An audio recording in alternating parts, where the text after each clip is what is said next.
اور اگر نماز پڑھے گا تو کپڑوں کی پاکیزگی کا خیال رکھیں گے. تو پاکیزگی بھی آ گئی، وقت کی پابندی بھی آ گئی. اگر بچہ باجماعت تکبیر اولیٰ سے نماز پڑھے گا تو وقت کا پابند رہے گا. پتہ ہوگا امی بھی نوٹ کر رہی ہے، ابو بھی پوچھیں گے، اور جھوٹ بول نہیں سکتا. اس لیے مومن سب کچھ ہو سکتا ہے، جھوٹا نہیں ہو سکتا. تو دوسری بات، نماز کے اہتمام پر محنت کیجیے. اس سے راضی نہ ہو کہ نماز پڑھتا ہے، نہ نہ نہ، فرق ذرا سمجھنے کی کوشش فرمائیں. اس سے خوش نہ ہو جائیں کہ بچی نماز پڑھتی ہے اور بچہ نماز پڑھتے نہیں. نماز کا اہتمام. اس لیے بچے کو دیکھیں کہ جلدی جلدی نماز پڑھ رہا ہے تو نہیں، اس پہ کمپرومائز نہیں ہے. بچپن سے اس عمل کی اہمیت اس کے دل میں بیٹھے. اس میں کوئی ہے کہ پھینکی نہیں چلنی. مجھے نماز پرسکون ہو کر پڑھنی ہے، تسلی سے پڑھنی. تو اگر آپ نماز کا اہتمام اس کو سکھائیں گے تو آٹومیٹکلی اللہ تعالی کے ساتھ ایک قرب کا رشتہ اور تعلق اس بچے کا ڈیولپ ہونا شروع ہو جائے. بچے کو بتائیے کہ بھئی آپ نے نماز تو پڑھی، کس کیفیت کے ساتھ پڑھی. تو جب بچپن سے یہ سنے گا کہ ابو بھی کہتے تھے کس کیفیت کے ساتھ پڑھی، تو اس کو پتہ چلے گا کہ یہ بھی زندگی کا کوئی مقصد ہے. آج تو اس مقصد کو ہم بھولتے ہی چلے جا رہے ہیں کہ ہم نے بھی ان تعبد اللہ کا انک تراہ فإن لم تکن تراہ فإنہ یراک. چنانچہ گھر میں عورتیں نماز پڑھ لیتی ہیں، اس بات سے نیک لوگ خوش ہو جاتے ہیں، جی بیوی نماز پڑھتی ہے. کبھی ہم نے اس سے یہ بھی پوچھا کہ کس کیفیت کے ساتھ پڑھتی ہے. خلق الموت والحیات لیبلوکم ایکم احسن عملا. ایک نماز اگر ایسی پڑھ لی نا، 2 رکعت، من صلی رکعتین، حدیث پاک میں ہے، جس بندے نے 2 رکعت اس طرح سے پڑھی کہ اس کے نفس میں کوئی باہر کی دنیا کا وسوسہ نہیں آیا، غفر لہ ما تقدم من ذنبی، 2 رکعت پر اللہ پچھلے سب گناہوں کو معاف فرما دیتے. تو اس پر نماز کے اہتمام پر کنسنٹریٹ کیجیے.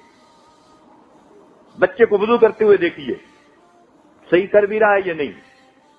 اس کی پاکیزگی کے بارے میں اس سے پوچھیے، بھئی آپ کیسے طہارت کرتے ہو اپنے جسم کی. آپ حیران ہو جائیں گے. بڑی بڑی عمر کے بچے وہ بس نام بناتے ہیں جی نماز پڑھ رہے ہیں، اور اس کوتاہی کی وجہ سے جو نماز کی برکتیں بندے کو ملنی ہوتی ہیں وہ اس بچے کو مل نہیں رہی ہوتی.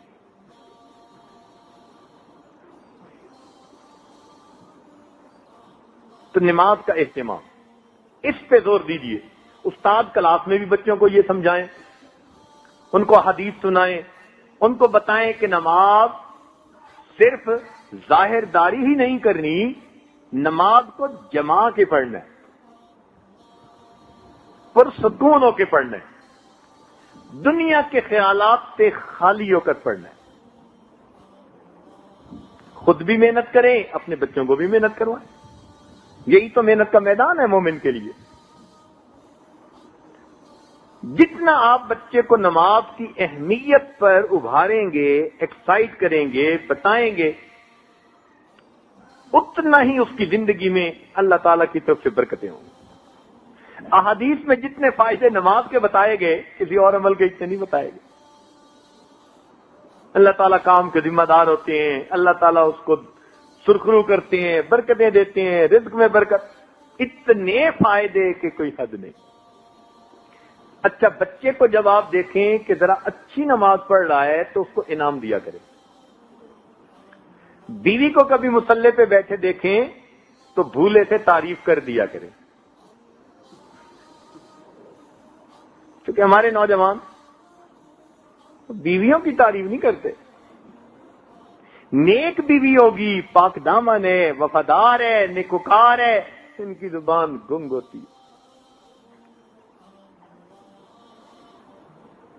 دیکھو بھائی، یہ جو ہوتے ہیں نا انکریجمنٹ، یہ فطرت ہے بندے کی.